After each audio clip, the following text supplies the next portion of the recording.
James chapter 4, verse 7, where the Bible says, resist the devil and he will flee from you. Today, I want to speak to you from this verse. The word resist is a very important word. It's the Greek word anthistemi, and it's actually a compound of two Greek words. The first word is the word anti, and the word anti means against or to oppose something. The second word comes from the Greek word istemi, and this word istemi means to stand. But when you compound the two words together, the word anti and the word istemi, it forms the Greek word anthistemi, and I want you to listen carefully to what it means, and I'm reading directly from Sparkling Gems from the Greek. When placed into one word, thus forming the word anthistemi, it means, now listen to this, to stand against something or to stand in opposition. It is a word that demonstrates the attitude of one who is so fiercely opposed to something and therefore determines that he will do everything within his power to resist it, to stand against it, and to defy its operation.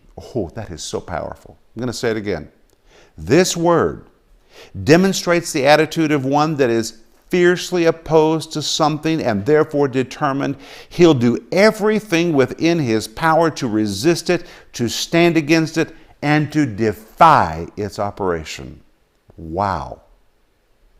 And what are we to resist? James says, resist the devil. The word devil is the Greek word diabolos. It's also a compound of two words, the word dia, which always carries the idea of penetrating something. It's the idea of penetration. The word balos, the second part of the word devil, means to throw something like a ball or a rock. And when you compound the two words together, it forms the word diabolos.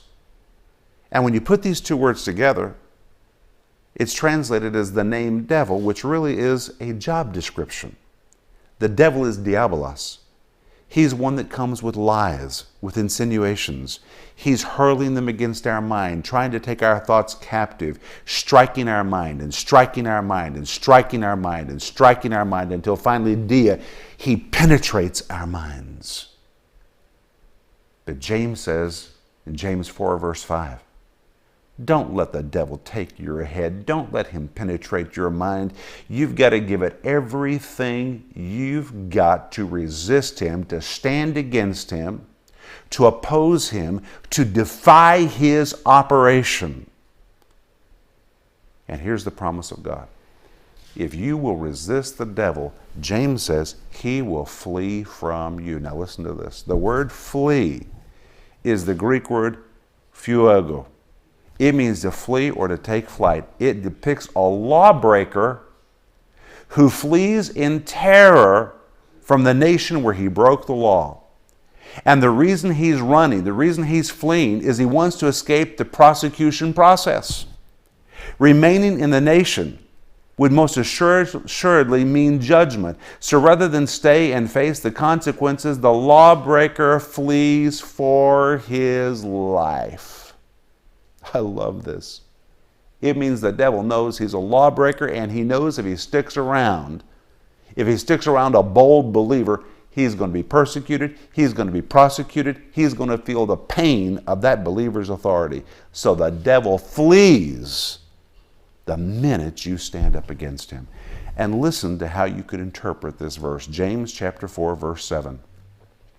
Stand firmly against the devil. That's right. Be unbending and unyielding in the way you resist him, so that he knows he's up against a serious contender. If you'll take this kind of stand against him, he'll tuck his tail and run like a criminal who knows the day of prosecution is upon him. Once you start resisting him, he'll flee from you in terror. That's the promise of God. So rather than just stand there and let the devil hit your head and assault you from every direction, it's time for you to stand up and defy his operation. Once you do,